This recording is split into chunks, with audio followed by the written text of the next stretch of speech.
Thanks for tuning in. This is the Tuesday edition of Agriculture Today. The numbers are all in now on K-State's 2017 wheat variety performance tests all around the state.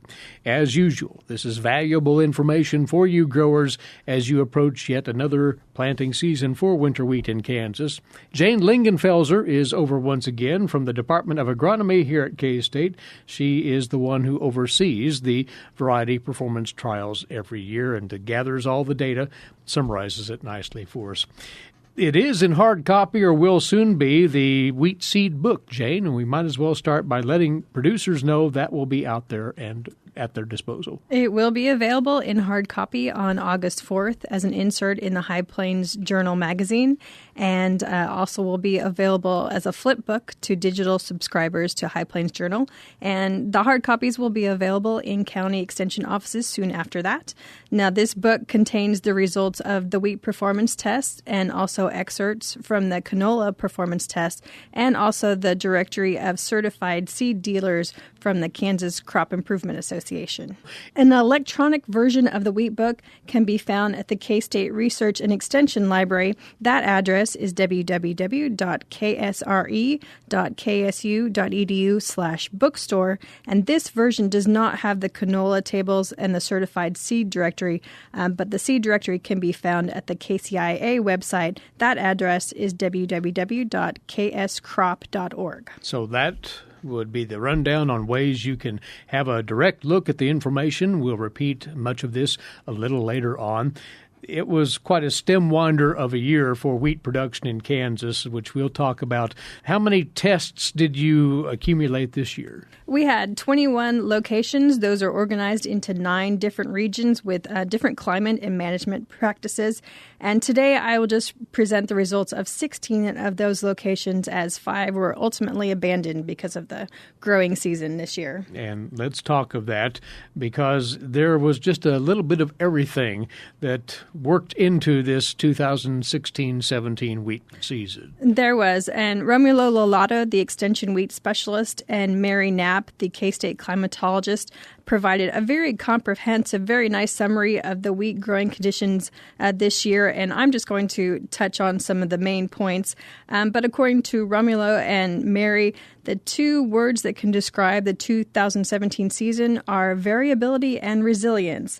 And this year we saw potentially devastating adverse weather and disease incidents, followed by near optimal conditions. So it's variable in that it wasn't unusual to have 70 bushel wheat right across from 20 bushel wheat, or maybe no wheat at all. But it was resilient in the sense that despite all the adverse conditions, the crop was able to thrive and for the most part produce decent yields this year. It did, though, depend on what part of the state we're talking of. If you look at western Kansas, challenges aplenty and disease foremost among those. Yes, and the challenges in western Kansas really started before the growing season this year.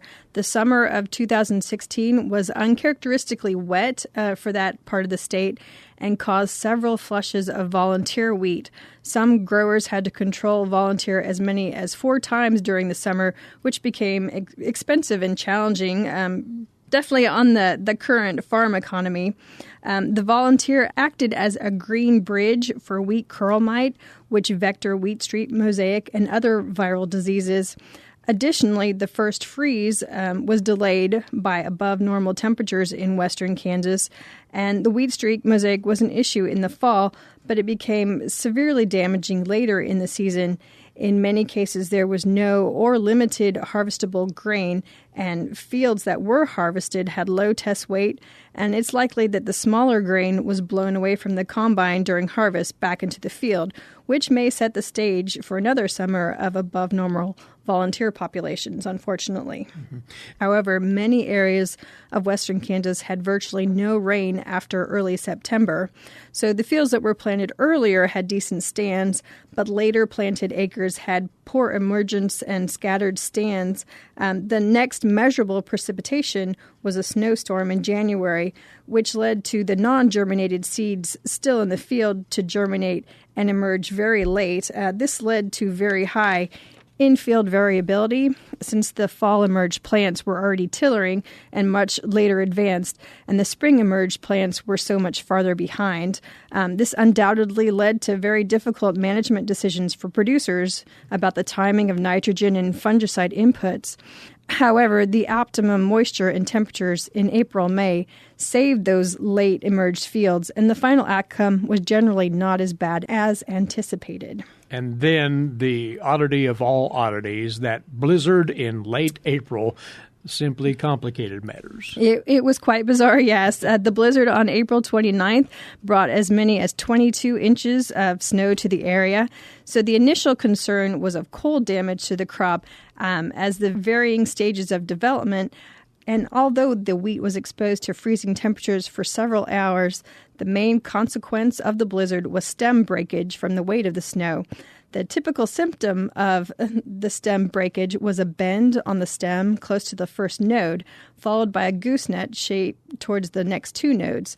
Now, the amount of stem breakage and yield loss depended on the variety, also the stage of development of the wheat, and the snowfall pattern. But overall, early maturing varieties and those with poor straw strength and the irrigated fields suffered the most from the blizzard. Now, all of that was going on in western Kansas. Central and eastern Kansas, seemingly fewer issues. Different issues. As is most often the case, central and eastern Kansas experienced very different conditions during the same period. Central and eastern Kansas had too much rain in September and October, which delayed sowing for many producers. However, the warm fall and the warmer than average winter months made up for the delays in planting. From March 1st until May 31st, precipitation in this area ranged from 12.6 to 16.9 inches, which is characterized as an excessive water supply to the crop. Consequently, waterlogging was a common complaint, and many fields in Stafford and Cowley counties especially had large drowned-out portions of the field. Waterlogging also contributed to nitrogen losses to leaching and led many fields in central Kansas to be nitrogen deficient. Another challenge to this portion of the state was a spring freeze on April 23rd and 24th. In many parts of the state, this cold spell matched a very sensitive phase of the crop development, and early maturing varieties were especially affected in this area. However, despite all these adversities, weather conditions in April again favored grain production, and the yields across the majority of central Kansas were above average. The weather also favored the development of stripe and leaf rust, and the nitrogen deficiency combined with the above average yields led to below average protein content in the wheat crop. So good yields, but very poor quality. Good overview of what went on in Kansas with the winter wheat crop. The diseases were so prominent they tended to overshadow the insect problems, which were plenty abundant in their own right, were they not? They were abundant, and this is according to Jeff Whitworth, extension entomologist for K-State.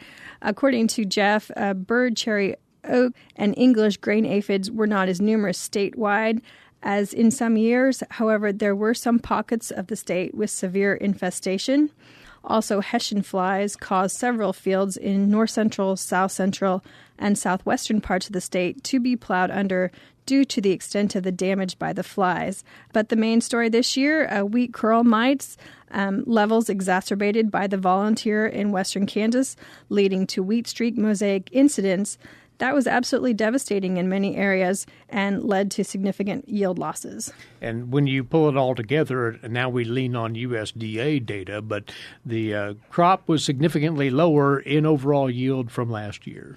It was, according to the June 12th harvest statistics, 324 million bushels were harvested this year. That's down 31% from last year. And the average yield for the state was 47 bushel. That is down 10 bushels from last year. However, it could have been much worse. It always can be. And we might note before we take a break here, Jane, that the disease-resistant ratings for Kansas-grown wheat varieties have now been pulled together once again by K-State's team. Yes, all the colleagues that I mentioned earlier, Eric DeWolf, Romulo Lalato, and Jeff Whitworth, combined together to come up with the disease resistance ratings for the 30 most popular wheat varieties in Kansas. And that can be found in the 2017 Kansas Performance Test with Winter Wheat Varieties, a hard copy or online, and that is housed in the KSRE Publications Library. That address again is www.ksre.ksu.edu/bookstore. So be looking for that as well. And in fact, we will be visiting with Eric DeWolf from Olololato later on in the week about that very publication and how you producers can best use that information. And now we'll go through region by region the top yielding varieties as they performed. Jane, we're not going to cover the gamut here completely, region by region, of all the varieties in those trials at those locations, but you pull these together and summarize those that really stood out. How do you go about that? I pick out the varieties, usually top 2 or 3 varieties that performed well for 2017, and then I also list the historical top yielders, those that have done well for the past 2 or 3 years in that region. Well, we will go geographically from one end of the state to the other then and find out which wheats really stood out in this production year just passed. Northeast Kansas, well, you had one location to lean on here. That's right. We have one location in Manhattan in Riley County. The average at Manhattan was 88 bushels. It was treated with a fungicide this year. And our top yielder in the Northeast, Gallagher from Oklahoma Genetics, OGI, did well. And also a new variety from Polanski named Paradise were the top yielders. Our historical top yielders, Iba from OGI, did well. Also AG Gallant from AgSeco. And Everest from Wildcat Genetics did well in the Northeast. And once again, with an 88 bushel per acre average in that one trial in the Northeast. Southeast Kansas, not quite as lucrative a yield number, but nonetheless respectable. It was. We had Parsons and Ottawa in the Southeast. Parsons was affected by barley yellow dwarf. There are ratings on the website. They are not included in the book, but they can be found on our website. And Ottawa experienced a freeze damage followed by hail in late April. However, the overall average was 51 bushel. These were not treated with a fungicide. And our top yielders in the Southeast, Long Branch from Dynagro and TAM 305 from Scott Seed did well. Those that have done well in the past, Hot Rod from AgSeco and TAM 305 again, and Everest from Wildcat Genetics did well in the Southeast. Well, moving on up to north central Kansas, you had a couple of locations. One was summer fallow and the other was a no-till test. Yes, our Belleville test has historically been a summer fallow situation, very high yield potential. And Beloit this year was a no-till management situation. The average in North Central was 81 bushels. Again, no fungicide was applied at Belleville and Beloit. And our top yielders, AG Robust from AgSeco, the new Paradise variety from Polanski, and WB Cedar from Westbred did well in North Central. And our historical top yielders, the same AgRobust and WB Cedar have done well. Also, SY Monument from Syngenta, WB Grainfield from Westbred, and Zenda from Wildcat Genetics have done well in the North Central region. All right. Your intentions for central Kansas were to have 2 locations available. Unfortunately, one was knocked out by the freeze, you say. Yes, our location in Gypsum was abandoned because of differential freeze damage. We were left with Lorain in Ellsworth County. Lorain also had an intensive management study conducted at the same time as the performance test, and I'll talk about that next. The average for Lorain was 87 bushels. This test that I will talk about was not treated with a fungicide. Our top yielder at Lorain, Eastwood from Agrimax did well. Also WB 4303 from Westbred and Canmark from Wildcat Genetics did well. And our historical top yielders, AG Gallant from AgSeco, SY Grit from Syngenta, and Zenda from Wildcat Genetics did well. And I mentioned that Lorraine had an intensive management study. That's the same variety set as the performance test with an additional 40 pounds of nitrogen and 2 fungicide applications. And we compare our untreated and our treated varieties. The biggest gain this year was 28 bushels. That's a difference from 73 to 101 bushels for SY Flint. I went back to the 2017 disease and insect ratings from Eric DeWolf and colleagues and saw that SY Flint was susceptible to leaf rust. So if you have questions about the cost-benefit ratio of additional inputs in your wheat production, and you know that the particular variety that you are interested in is susceptible to various disease, this is an excellent comparison of new and wheat varieties, and it is also available in the 2017 Wheat Book and on the website. Excellent opportunity to make those comparisons. We all know the tight margins economically for producing wheat these days, so have a look at that information. South Central Kansas, you had another intensive management site, actually two out of the three. We have Mound Ridge, which has an intensive management study, and Conway Springs, and also a test at Hutchinson, which was treated with a fungicide but did not have the intensive management study going on. Our average across these three locations was 76 bushels. And our top performers in the South Central, Gallagher and Iba, and a new experimental OK 12716 from OGI did well. Also Paradise from Polanski, and AG Icon, which is a new one from AgSeco. Our historical top yielders in this area, WB 4303 and WB 4458, and WB Grainfield from Westbred have all done well. Larry from Wildcat Genetics, LCS Wizard from Lima Grain, and SY Monument from Syngenta have all done well in the South Central region. Now, you mentioned intensive management again at two locations in South Central Kansas. Anything uncovered there of interest? Yes. Again, these were at Mound Ridge and Conway Springs. It has an additional 40 pounds of nitrogen and 2 fungicide applications. Our biggest gain at Mound Ridge was 22 bushels. That was for WB 4303 from Westbred, and Lima Grain Experimental LCH 1491. Our biggest gain at Conway Springs was 23 bushels for Tatanka.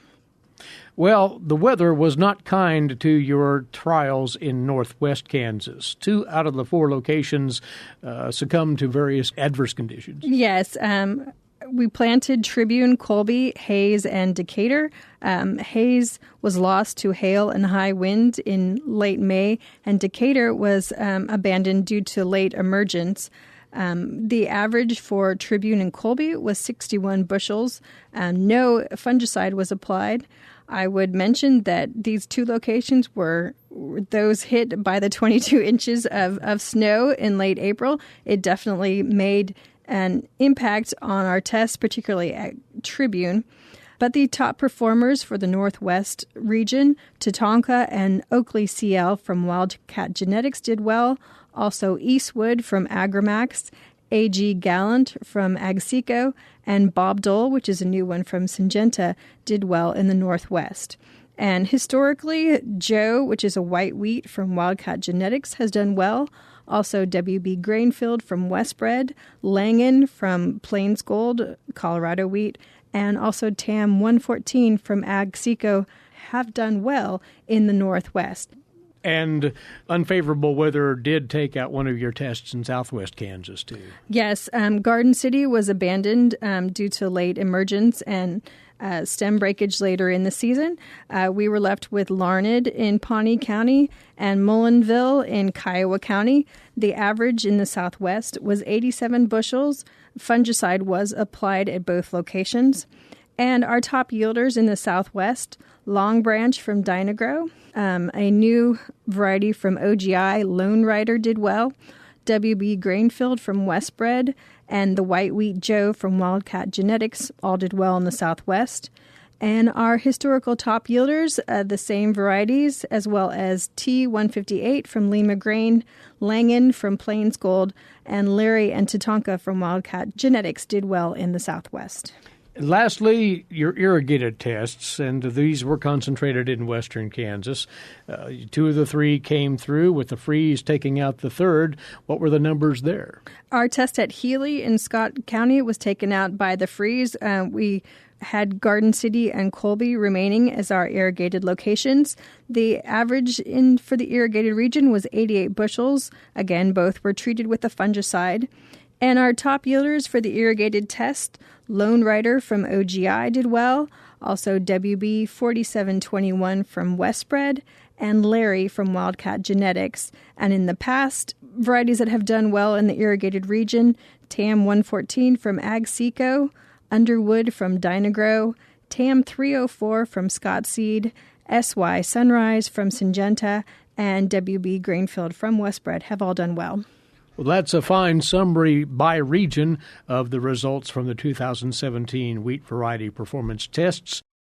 Jane, we do want to look at the numbers from a different angle here, and that is the top 5 wheat varieties by acreage here in 2017 and how they did in a general way. And the number 1 wheat has been number 1 for a while. Tell us how it did this past year. Yes, Everest has been the top seeded variety for the past 5 years, I believe. Everest is a medium early maturity variety. It has good drought tolerance and winter hardiness. It is best adapted to the eastern central Kansas, but it's become grown all over. This year it accounted for, I believe, 8% of the state's wheat crop. It is susceptible to wheat streak mosaic and stripe rust, but it's moderately resistant to head scab. And in our test this year, it did well in the Northeast, and it was average or a little bit below average elsewhere. The number 2 top-seeded variety this year was Lima Grain T158. I believe it's the second year for T158. It is a medium early variety. It's very high tillering, and it keeps its tillers well during the late drought stress, which we didn't really have this year.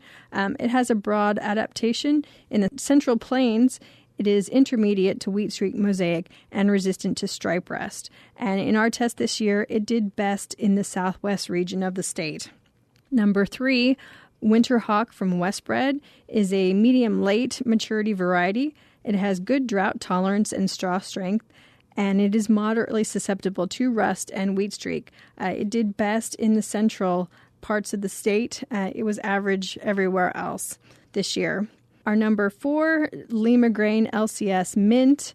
It is a fairly late maturing variety. And in our test this year, it did best in the southwest region of the state.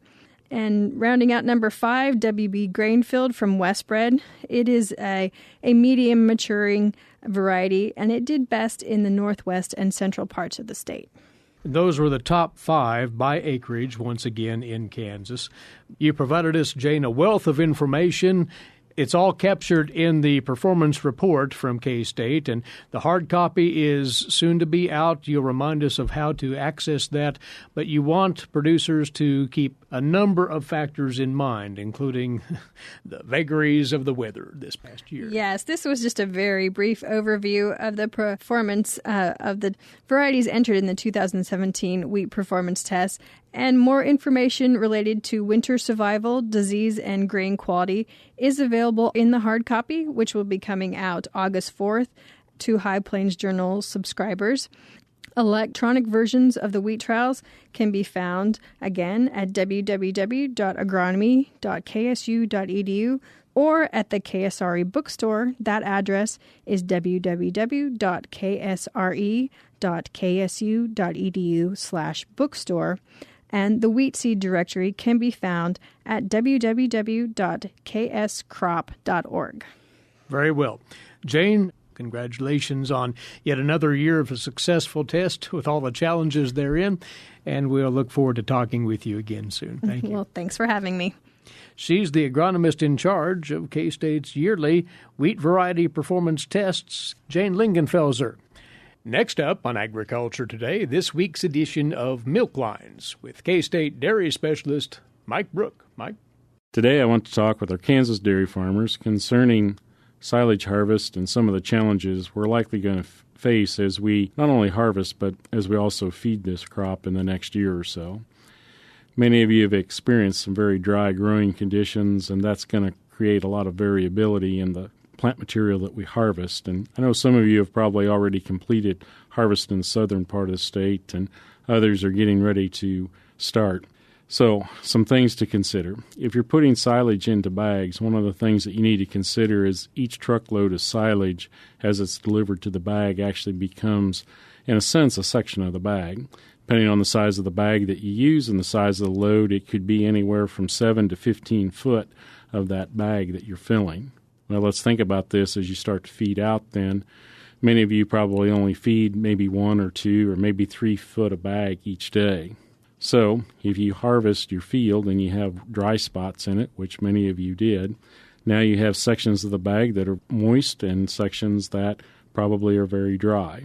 So what's the difference in this? Well, a couple of things are really, really important. Moisture is one of them because changes in moisture will affect the fermentation of that. The drier silage will not ferment as well, and the wetter silage will ferment well, and it will also contain more starch. So when you feed through those drier sections for a day or two, you may see a change in the dry matter of the TMR. You may see a change in intake. You'll definitely see a change in the amount of starch that you're feeding to your cows on those days. And then all of a sudden you hit one of these wetter spots. Well, now the dry matter of the TMR changes. If we do not account for those changes in moisture, the amount of corn silage that we actually feed in terms of dry matter actually goes down as we feed that wetter feed. The cows like it, so they're going to try to eat more dry matter. So you're going to run out of feed. So you'll see some very erratic feed intakes as a result of this as well. And there will also be some major changes in the amount of starch that they may be getting on any given day. So how are you going to manage that on your farm? Well, if you do have silage bags and you have completed harvest, you're going to have to deal with as it is fed out. However, if you have not completed harvest yet, you might think about how you harvest. In other words, drier sections of the field should be separated from those that are wetter so that you can do a better job of managing what's in the bag. It's also important, if you do that you keep track of where's the wet feed and where's the dry feed. So spray paint is very helpful in marking those bags so you can determine fields and then also whether it was wet silage or dry silage that you put in there. And obviously you'll have to have some way to determine silage moisture as you feed through these bags. Probably need something on your farm. Again, you can use a microwave or a food dehydrator or a Koster tester. So there's many choices out there that you can easily do to keep track of where you're actually at on silage moisture so that you can make the changes to your TMRs. The other thing that you need to consider is if you're feeding out of bunker silos, you'll be able to layer the dry with the wet. But it's also important that you mix the face of that silage as you feed it. So as you take from the silo each day, you need to make sure you blend all of that forage together to get an accurate dry matter and to try to minimize the effects that we might have from the wet and dry silage that we have harvested. This is Mike Brouk with K-State Research and Extension. Thanks, Mike. And this is Agriculture Today. Hamburgers, roast, ribs, steak, or whatever you prefer. Beef, it's what's for dinner. Kansas cattle farmers produce 7.5 million head of cattle per year. It takes about 7 tablespoons of peanut butter to get the same amount of protein in 1 serving of lean beef. Support your local Kansas farmers and ranchers. Eat beef. This message was brought to you by the K-State Animal Sciences Leadership Academy participants.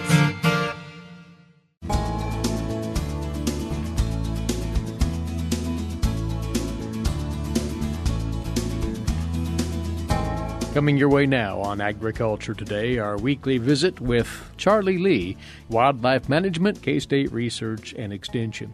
Charlie, this week we'll venture into a new study that's just been published, and it looked into the issue of plague outbreaks in prairie dog populations and the potential relationship to weather patterns, which we'll discuss here. But a bit of the history on plague as it has afflicted prairie dogs. Well, the plague bacterium, which is called Yersinia pestis, was introduced in California in 1900.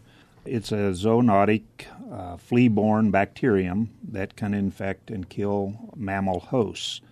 It's a pathogen that originated in Asia, but it's been introduced to all continents except Australia and Antarctica. It's primarily a disease of rodents, but plague can spill over and reduce populations of other mammals, including rabbits, carnivores like fox, coyotes, and even humans.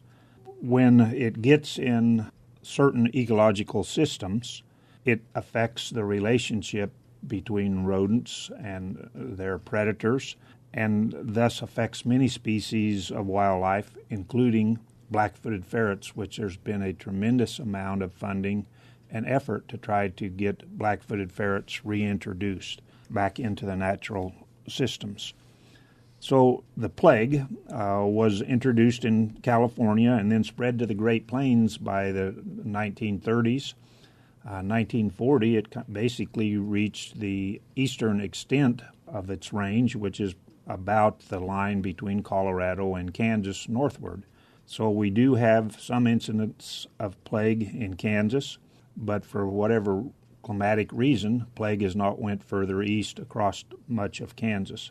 But it's been devastating in New Mexico, Colorado, parts of South Dakota, and North Dakota, and Wyoming on prairie dog populations. In some studies, when plague goes through a prairie dog colony, 90 to 100% of the black-tailed prairie dogs can die within weeks or several months after plague epizootic has begun. So there's some need to try to predict when these plague events occur. Unfortunately, a prairie dog population seems to never reach the level it was pre-plague, although many of these prairie dog colonies and populations come back, they never reach the pre-plague levels.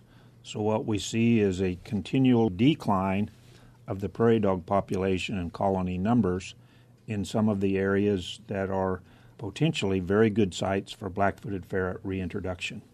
So this has all prompted the new study out of Colorado, you say, which is trying to come up with a way of forecasting potential plague issues, and weather is the variable in the crosshairs here. Yeah, several hypotheses were looked at, and first was that greater precipitation is going to increase the biomass and the vegetative production, so that then when you have an improvement in conditions, rodents that are going to be feeding on herbaceous material, we would have a higher population.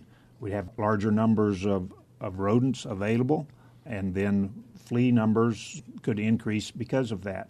Second, they thought that elevated soil moisture and prairie dog nests would enhance flea survival by reducing the rate at which fleas lose water. But that really doesn't seem to be quite as accurate to me, since prairie dogs nest are in a somewhat of a high humidity environment, since they're below ground and a fairly small opening. They seem to be a fairly high humidity type environment. And then finally, they thought that the cool temperatures during moist years are going to increase the transmission efficiency of which these fleas then bite other rodents and spread. So that was kind of the hypothesis that this group of researchers from Colorado State University and the U.S. Geological Survey used in the Pawnee National Grassland to investigate 24 years of data on plague epizootics on prairie dog colonies there on the Pawnee National Grasslands. And what did they conclude then? Were they able to make this tie between weather events and plague and use that information as a predictor of plague? Well, they found that plague has been present on the grasslands since 1948.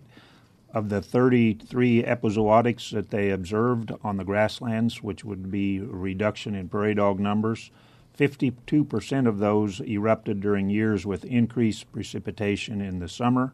And for those years with increased summer precipitation, if the precip in the preceding growing season was below 19 inches to about 7.5 to 8 inches, the prevalence of plague was predicted to increase threefold. So if it was a wet summer, that seemed that the year following they had an increased likelihood of having a plague epizootic. However, 48% of the epizootics occurred during years in which precipitation was scarce in the summer. And scarce in the summer in that situation was precip below 6 inches. So at times it seemed that the fleas increased during dry years, and that might compensate for other conditions which were less favorable for plague to be transmitted around between rodents and other mammals in their environment. So is this saying that those weather patterns can be a definitive way of forecasting plague?